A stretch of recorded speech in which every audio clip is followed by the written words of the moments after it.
Les Bahrias ne sont plus que 110e dans le classement FIFA. Il semble bien loin le temps où l'équipe nationale malgache se trouvait à la 91e place sur ce classement. C'était en novembre 2019, après qu'elle a battu les Éthiopiens et les Nigériens aux éliminatoires de la CAN.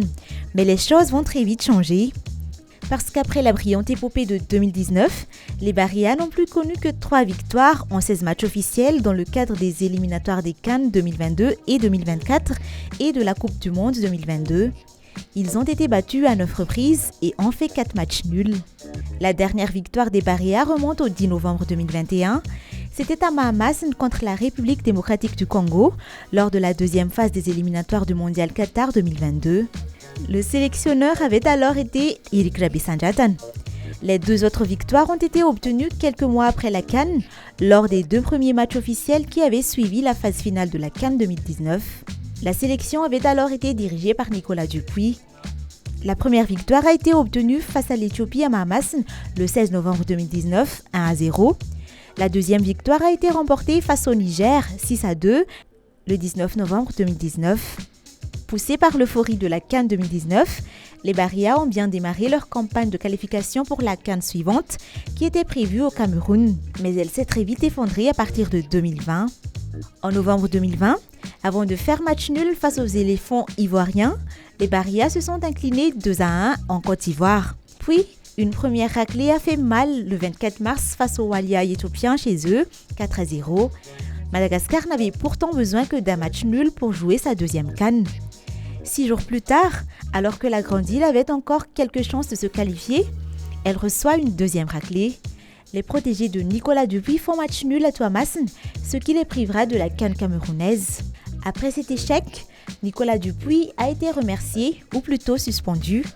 Eric Rabi-Sanjatan a pris le relais pour la qualification à la Coupe du Monde 2022 au Qatar.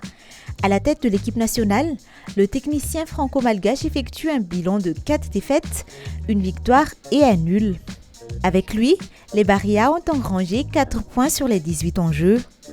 Pour leur premier match officiel dirigé par Eric Rabi-Sanjatan, les Bahrias se sont inclinés 1-0 face au Bénin à Mahamassin lors de l'inauguration du stade rénové le 2 septembre 2021. Ils ont ensuite été battus par les Tanzaniens en Tanzanie chez eux, 3-2, 5 jours après. Puis en octobre 2021, les Bahrias se font battre par les Léopards congolais chez eux sur le score de 2-0. Ils ont néanmoins pris leur revanche au match retour à Mahamassin en battant les Congolais. Mais les protégés d'Eric Rabi-Sanjatan ont à nouveau été battus par les Béninois 2-0 chez eux. La campagne de qualification au Mondial de Qatar se terminera avec un match nul face à la Tanzanie à Mahamassin le 14 novembre 2021. De retour à la tête des Bahrias après que la situation conflictuelle qui a régné au sein de la Fédération malgache de football s'est plus ou moins aplanie, Nicolas Dupuis a reçu la mission de faire revenir Madagascar sur le terrain de la phase finale de la CAN. Sauf que l'équipe nationale malgache est éliminée dès la 4e journée avec un triste résultat de 3 défaites et un nul. Une défaite par 3-0 face au Ghana le 1er juin 2022, suivie d'un match nul face à l'Angola 4 jours après.